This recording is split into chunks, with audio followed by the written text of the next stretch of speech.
welcome to another lore video, and in this one I'm trying out the Mandalay and looking at how well it performs in the primary role it's been made for. It is very much part of the lore because it's the latest slap in the face to Sirius. It's the third ship to be built around the SCO frameshift drive made by Achilles, and it's yet another nail in the coffin of Sirius domination in the FSD market.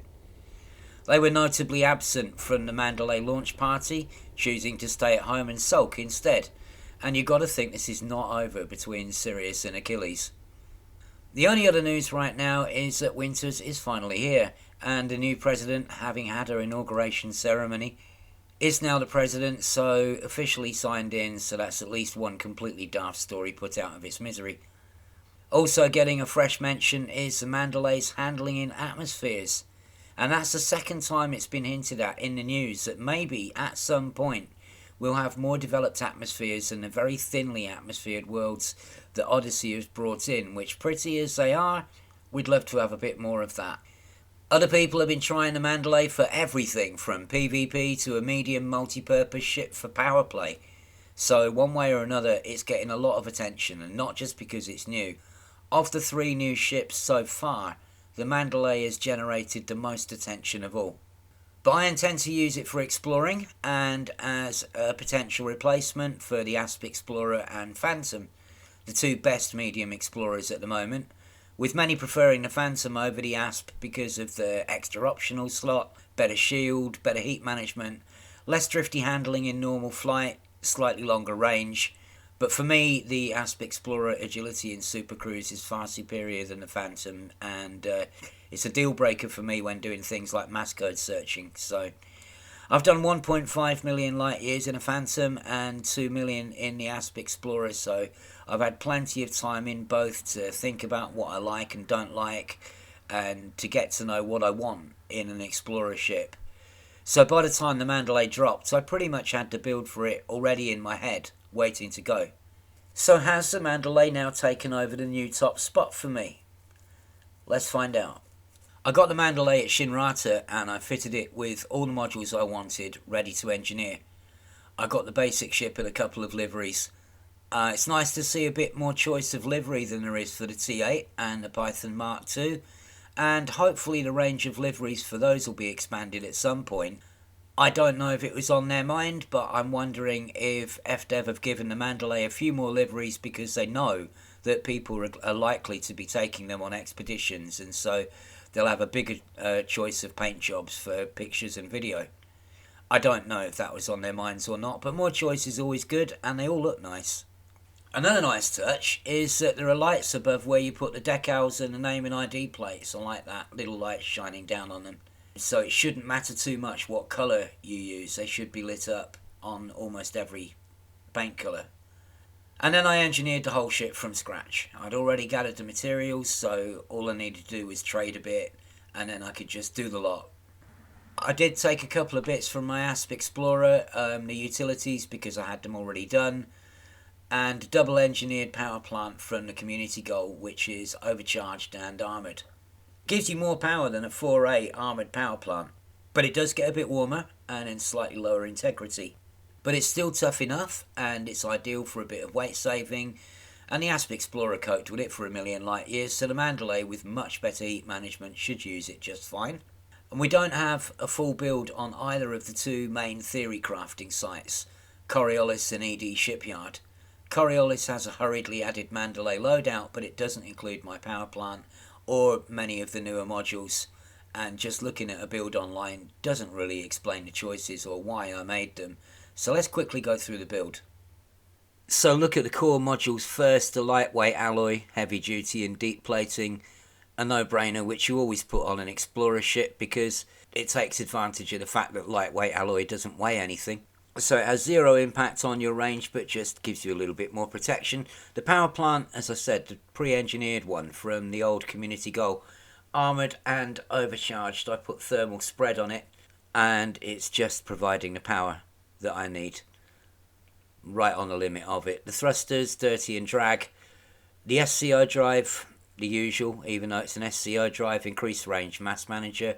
Life support, I always go with a A-rated life support and lightweight it. I've got the grade 5 pinned from Etienne Dawn from when I went to Colonia. To me, this is just, I don't care about min-maxing every single aspect of a ship. I like to keep a bit of functionality. I would much rather have 25 minutes if my canopy goes than 7 minutes, especially out in the black. The usual for the power distributor, charge enhanced superconduits, and the sensors I've gone for long range, which doubles the weight of them. So if you went for lightweight sensors, you could probably get an extra light year or so out of it, but I'm happy with the range on the ship, and those long range sensors will make it much easier to find things, especially in Lagrange clouds. So instead of having mollusks and things flickering on the edge of your radar, maybe it will help to make them a bit more visible. The fuel scoop 6A, the Guardian frameshift booster, I put anti-Guardian zone resistance on it, but I probably don't need to. It's just I had the materials to do it, so I did. A hanger with one of each in. So the 2 class 4 slots for me I'm using for taking 2 SRVs and a decent shield. The shield is enhanced low power bi-weave with low draw, and the vehicles I've got a Scorpion and a Scarab, so I'm taking one of each. That's quite nice to have a choice of doing that.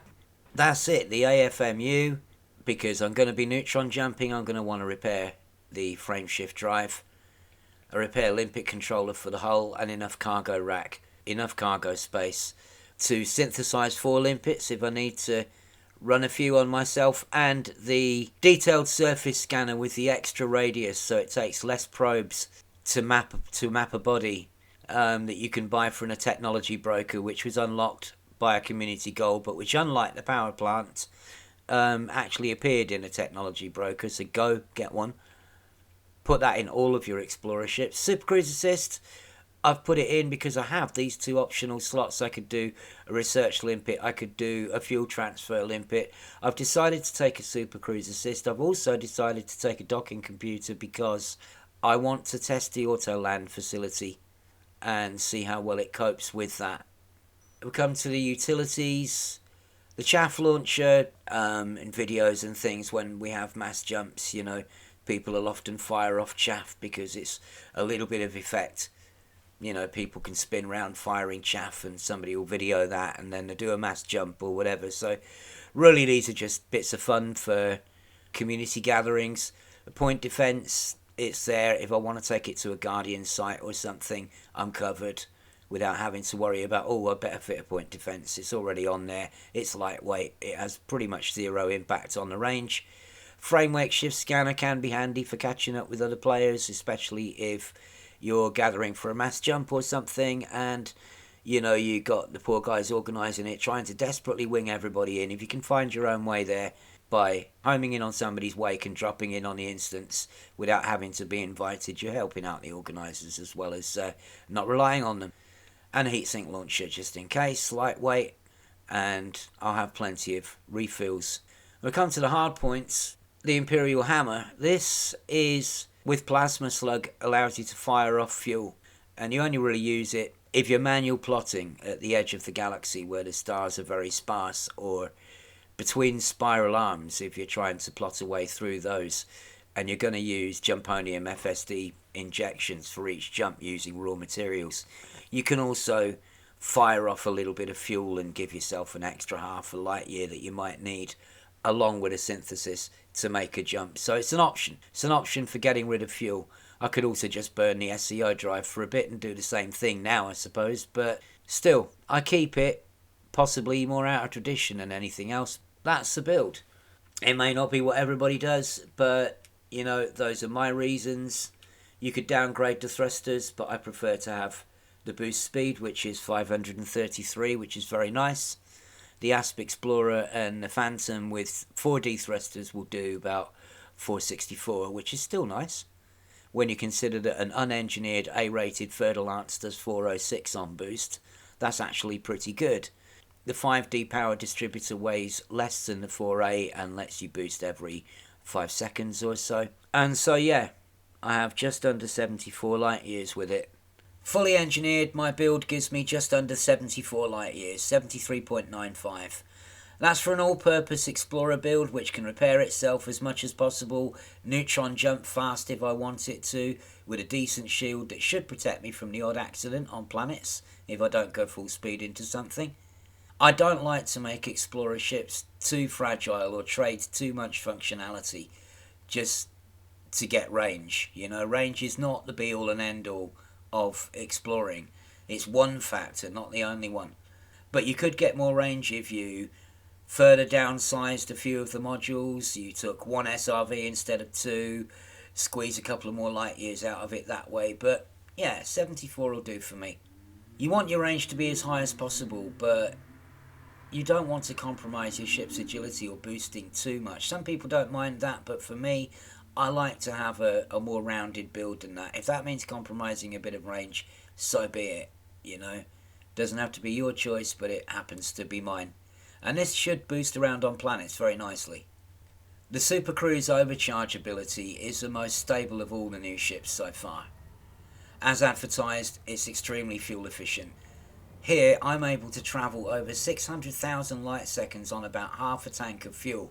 With so little jitter, I can actually leave the stick untouched and not steer at all, except to occasionally point the ship back in the right direction. It doesn't overheat either, not even with the double engineered power plant. The temperature level's off and it's stable from then on. For me, it stayed between 56 and 58% once it had reached its peak. And a regular power plant would be cooler still. It's got a slower top speed than the Python 2 or the T8 in SCO. The fastest I managed was 4200C, but that's plenty to go to even systems half a light year out in relatively short order. The agility in Super Cruise is the same or better than an ASP Explorer or a DBX. So that's very agile.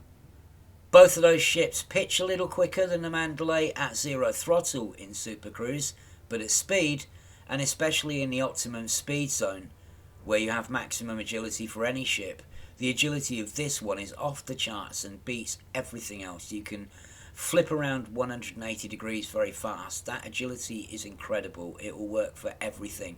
Fast travel, mass code searching, where you're quickly turning from one body to the next to go and scan them. Whenever you need this ship to turn in Super Cruise, it's nimble and responsive. Flying around the surface of a planet is nice as well.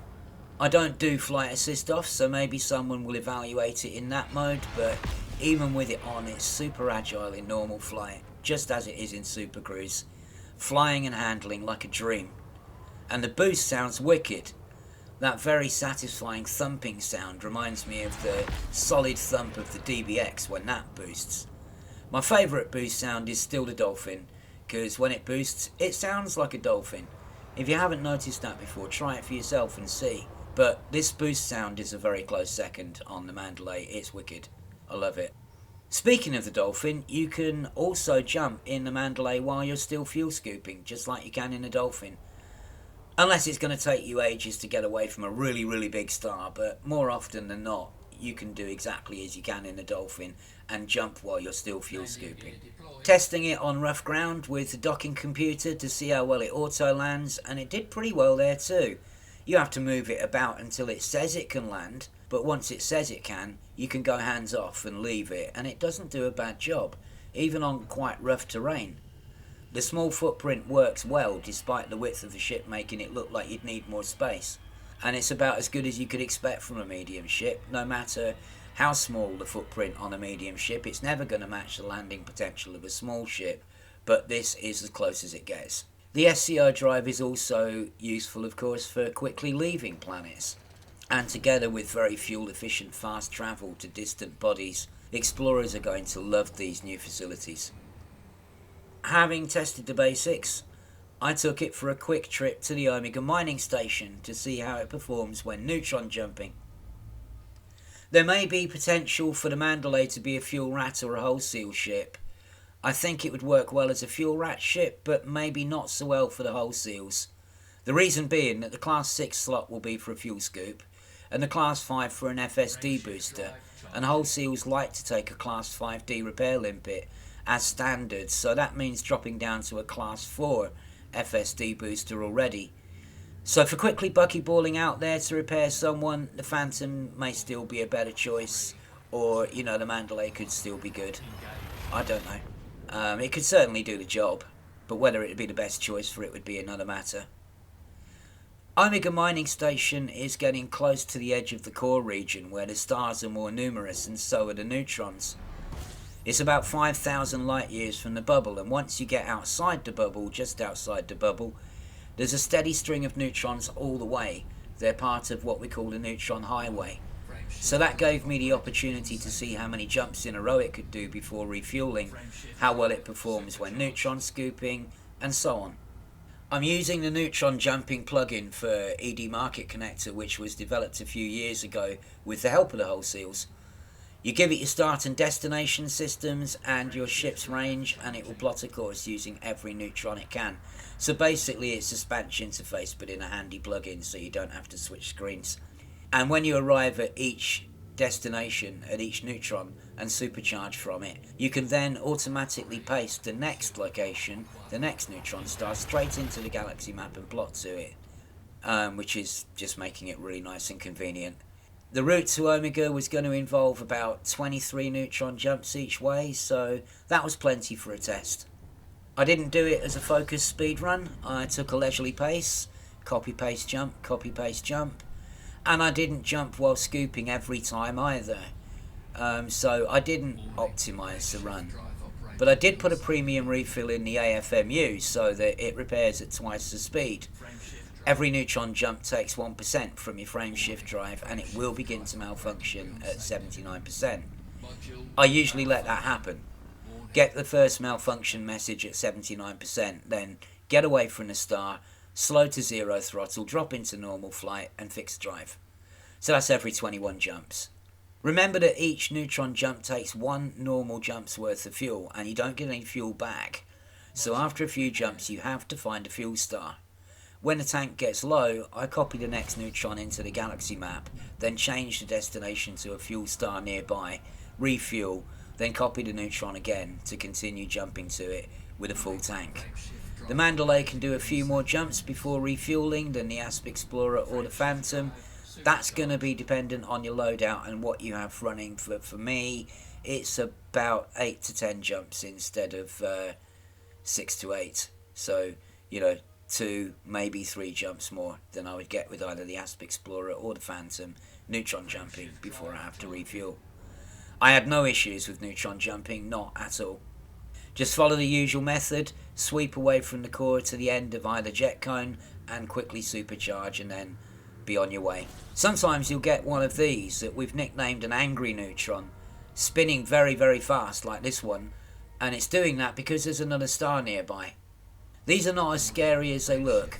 It's the same principle, just head away from the core to the end of one of the jet cones and charge as normal. Then go to the star if you want and top it while you're there, because mostly there will be scoopable stars, so you might as well top up your fuel at the same time. And I make it to Omega Mining pretty fast, even taking my time and going at a steady rate. It's a very significant place in Elite Dangerous history because a big piece of the lore was created here by players. This location ended the first leg of the Distant Worlds 2 expedition, the largest player expedition in the game's history, with 14,000 commanders signed up to it, and over half of them sticking the course and finishing the trip, including me, in a Federal Corvette. Don't ask. Anyway, at Omega there was a community goal to mine materials. FDev had agreed with the organisers of Distant Worlds 2 expedition that they would build a station next to Sagittarius A if we'd gathered enough materials at Omega Mining. And so we did, and the station got built, Explorer's Anchorage. And when we got there a few weeks later, a second community goal, also mining, was done to decide what facilities the station got. And so it's thanks to Distant Worlds 2 that there is a station next door to Sagittarius A at the centre of the galaxy, and it started here at Omega. And this whole area around this system is great for exploring as well, with plenty to see and discover. So, as I make my way home to my carrier from Omega, some final thoughts about the Mandalay. It's going to do for me as an explorer what the T8 did for me as a medium rescue ship, and be my first choice for going into the black. It won't quite match the Conda for range, but since the Conda is horrible anyway and I'd rather have my teeth pulled out with hot pliers than exploring one, that doesn't matter. It's not just a lot of small improvements that add up to a big step forward, as in the T8. It blows the Asp Explorer and Phantom out of the water. Not just a combination of all the good bits of both, but with the addition of its own special version of SCO capability and fuel consumption, it's a brand new and unique vessel. Evolution, not revolution, is a phrase often used in sports like Formula One, and it means that the teams refined their car as opposed to heavily redesigning it. It's safe to say that the Mandalay isn't just an evolution, it's a revolution. It feels very strange to hear a station saying Zorgen Peterson and then the first three letters of your pilot name when you're docking in an explorer ship. I know people have gone exploring in haulers, but the first ship you probably think of when you think of Zorgen Peterson is the Fer-de-Lance, and trying to reconcile the Fer-de-Lance with the same people who made this amazing explorer ship, it's a novelty for sure. It couldn't be more different to anything else they've done, and I'm really pleased they've made this a Zorgen Peterson ship. It could have been easily pumped out of the Falcon de Lacy or Lakon stable, but they chose to have somebody make it that you wouldn't think of as your first choice for exploring, and I like that subverting of expectations. Okay, I know that Zorgen Peterson are owned by Falcon de Lacy, I know they're a subsidiary, but they seem to be left to do their own thing, you know? Like Volkswagen owning Audi and Porsche, but very hands-off so they can mostly build what they want. The Mandalay really does feel like an attempt to do something that's new, minimising the time to do everything an explorer ship can do and everything people want to do in one. It's like that's been built into the design philosophy from the start. Someone's really thought about this, and it's nice to see. Stay safe, and thanks for watching.